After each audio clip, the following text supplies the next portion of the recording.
arte gótica é considerado como uma expressão do triunfo da Igreja Católica durante a Idade Média, já que era uma expressão artística notadamente religiosa. O estilo gótico era contraposto ao estilo arquitetônico românico, anteriormente em vogas nas construções medievais, principalmente em mosteiros e basílicas.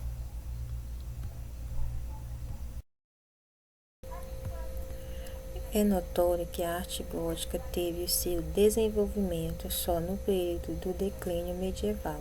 Mostrou então as mudanças na vida dos homens naquele período, sendo que o nome gótico só surgiu no século XVI. Vale destacar que seu estilo estava ligado aos bárbaros, observando que poderia até mesmo ser criado pelos godos, povo que invadiu o Império Romano e destruiu muitas obras pertencentes às antigas civilizações. Essa imagem é a Catedral de Notre-Dame, sendo a catedral gótica mais famosa de Paris.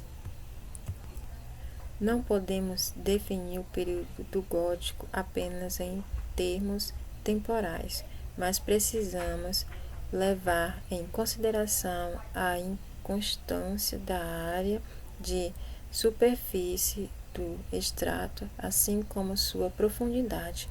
Por volta de 1450, teve início o declínio do período gótico e já não incluía a Itália, e cerca de 1550 quase desaparecera por completo, sendo que o extrato gótico tem uma forma um tanto complexa.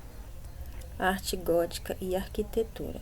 Observamos que a evolução do nosso conceito sobre a arte gótica se dá de maneira como o novo estilo se desenvolveu, começando então na arquitetura e por mais ou menos um século, sendo entre o período 1150 a 1250, durante a época das grandes catedrais. É notório que ela manteve o seu papel dominante.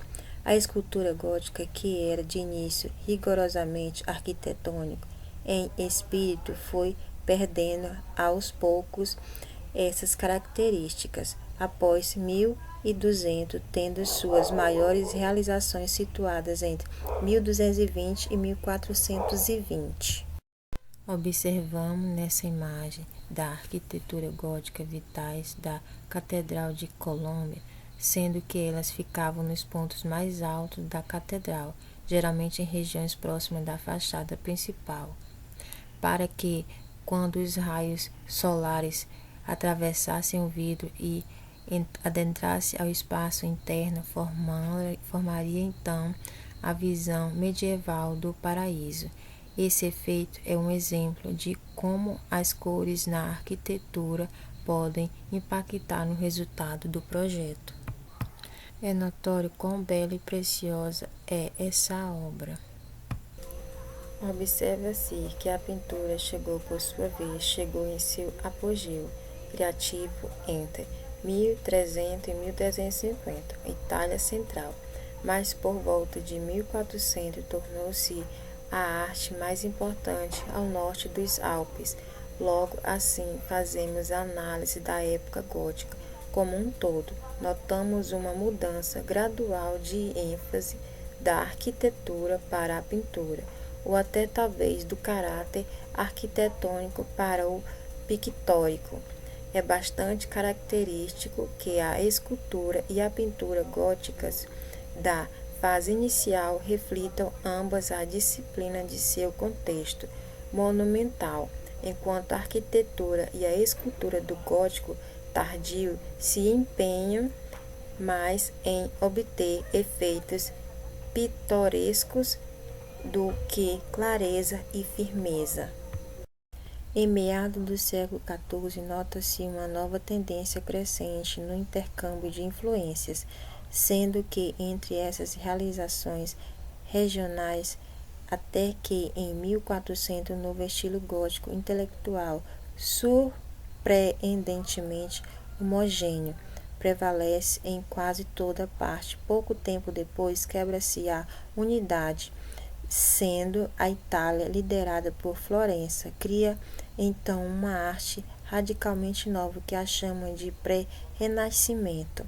Passando um século, finalmente o renascimento itálico se torna a base de um outro estilo intelectual. Sob a orientação de tal esboço, podemos agora explorar ainda o desdobramento da arte gótica. Nessa imagem observamos a Virgem e o Menino, do autor Sinabui.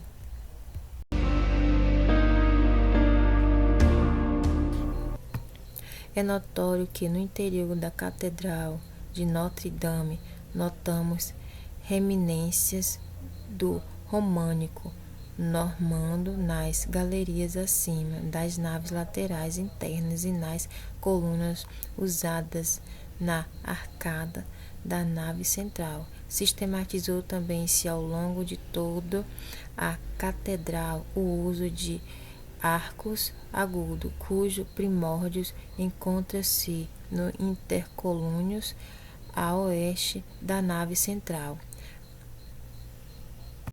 As potencialidades dos avanços de engenharia que se desenvolveram a partir dessa descoberta já são mais que evidentes nesta Catedral de Notre-Dame.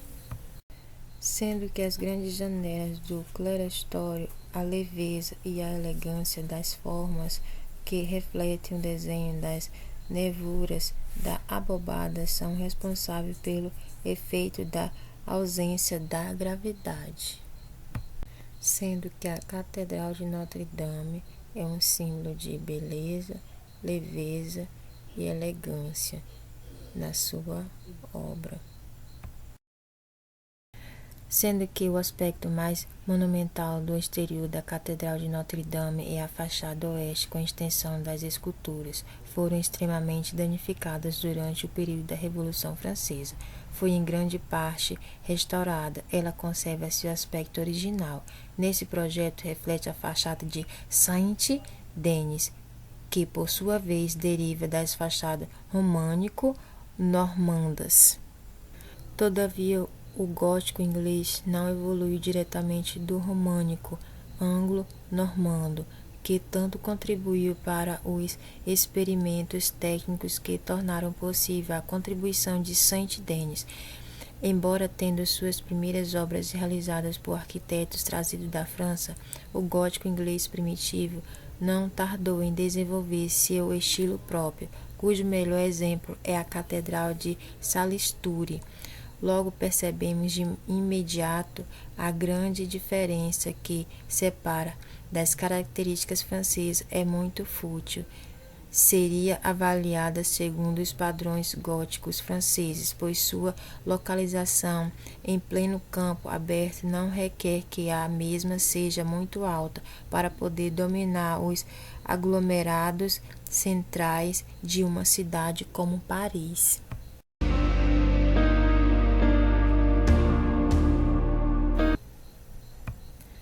A Igreja Franciscana de Santa Croce, em Florença, é uma obra-prima da arquitetura gótica, embora seus tetos sejam de madeira e não de abobadas, de arestas.